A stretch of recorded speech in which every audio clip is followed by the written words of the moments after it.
Ano? Ginamit mo na. Hindi. Yan ang fake. Ba't bawas? Hindi, ganyan na talaga siya nung pinadala. Isa, ito yung fake na lip serum. I-zoom ko.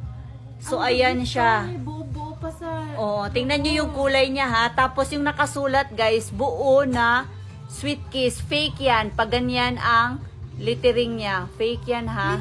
Ito yung fake. Kita nyo guys. Bawas na siya. Ang dugyot. Tignan nyo guys. Oh. May mga buo-buo pa. Ito yung fake. Oo. Ito yung original. O, di ba guys? Pakita mo na ko. Etong isa, eto, original yan. Eto ang fake.